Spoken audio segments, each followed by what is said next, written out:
आप is everything okay? वैसे ये है तो अनएथिकल, लेकिन हमने आपकी कुछ बातें सुन ली हैं। ये आपका मसला नहीं है। क्या मैं आपकी कोई हेल्प कर सकता हूँ? नहीं, मुझे किसी की हेल्प की जरूरत नहीं है। ओके। चलो। कितना कैश चोरी हुआ? 50,000, ऊपर से ड्यूटी भी सारा की थी जब। चलो।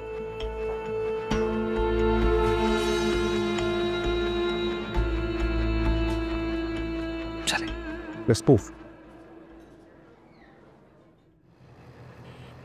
Are you crazy? तुमने 50,000 पे कर दिए उस अननोन लड़की के लिए। अलाया ने फिजिकल अटैक किया था इस लड़के पर।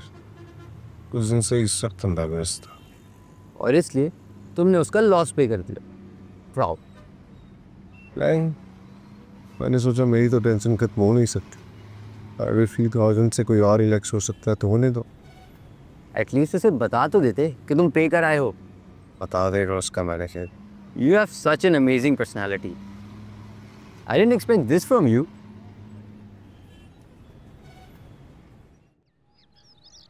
लेकिन था कौन वो अमीरज़ादा? मेरी बला से मेरी तो टेंशन टली। जहीर साहब का बस नहीं करता तो मेरे आंटों से पैसे निकालते। कहीं वो तुम्हारे चक्कर में तो नहीं था? ज़ारा, खुदा का खौफ करो, बताया तो था। वो उस बदतमीज लड़की का कजन है, वही जिसको पागलपन का दौरा नहीं पड़ा था। हाँ, तो उसे क्यों शाकरची का दौरा पड़ा था तुम्हारे लिए? उसने कुछ तो बताया होगा ना तुम्हारे मैनेजर को। मैं और नवाल रेस्टरूम गए थे। मैनेजर को बस यही कहा कि मैं सारा का कजन हूँ, ये पैसे ले ले। और अगर वो पैसे वापस लेने आ गया तो क्या करेंगे? तो मैं कह दूंगी कि मुझसे पूछ के दिए थे क्या। बस कर दो, छोड़ दो बेचारी का पीछा। होगा कोई अल्लाह का नेक बंदा, दे दिए पैसे। खाला, आप समझ नहीं रही है ना, छोटी अमाउंट नहीं थी, पूरे 50,000 थे। ऐसे कैसे कर गया मदद? अरे जिनको अल्लाह ने बेतहाशा नवाजा हो ना, उनके लिए ये रकम बहुत छोटी है। अब अपने नाना को ही देख लो, दोनों हाथों से पैसे लुटाते थे। शुक्र है खाला, आज आपने भी नाना का नाम ले लिया। मैं तुम्हारी माँ की तरह पागल नहीं हूँ। पता नहीं किस धुन में क्या क्या बता गई तुम लोगों को। क्यों खफा है तुमसे? मैं सिर्फ उनसे नहीं नाराज, अपनी माँ से भी खफा हूँ। उनके गलत फैसलों की वजह से मैं और फायजा आपा ख्वार होते रहे हैं पूरी जिंदगी। खुला भी तो नानों ने खुद ही ली थी ना। अब्बा के गुरूर और हठ धर्म रवैये की वजह से बड़ा मान था उनको अपनी दौलत पर, इसीलिए मुड़ कर नहीं देखा औलाद को। रहने दे खाला, अपनी औलाद की कस्टडी का केस किया तो था नाना अब्बा ने। तो क्या हम दोनों बहनें माँ को छोड़कर आ जाती?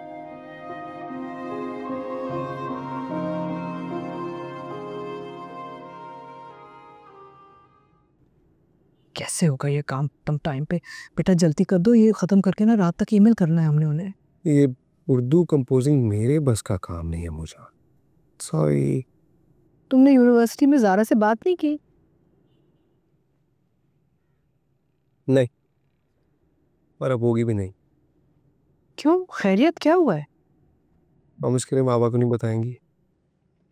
अब मैं ये सुन के परेशान हो गई हूँ, बताओ हुआ क्या है? मुझे बहुत अजीब सिचुएशन में फंस गया हूँ मैं।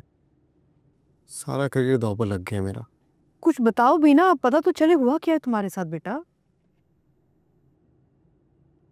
शायद यूनिवर्सिटी से एक्सपेल कर दे मुझे। क्या क्या क्या एक्सपेल कर दे तुम्हें यूनिवर्सिटी से? मगर क्यों? क्या तुमने रूल्स ब्रेक किए? मैंने कुछ नहीं किया पुप्पो, वो लाना के फादर की वजह से फंस गया हूँ किसी मामले में। कौन से मामले में? आखिर हमें भी पता चले ना। उन्होंने कोई फेवर दी थी अपनी बेटी को जो मेरे गले पड़ गई है। तुम फिक्र ना करो बेटा, बिल्कुल फिक्र ना करो। मैं अकबर अली से कहती हूँ, अब वो खुद जाके बात करेगा। फूफाजान बात, इनके मजाल है ये। फूफाजान प्लीज इन्हें मना करें। अम्मूजान इन्हें मैं मना करूँ? बेटा अब दुनिया की कोई भी ताकत ना उन्हें मना कर सकती ना रोक सकती। वैसे ये बात इतनी आगे कैसे बढ़ गई? आपकी composer plus editor Zara Ahmad की वजह से। ज़ारा की वजह से? क्यों, कैसे? बताता हूँ आपको।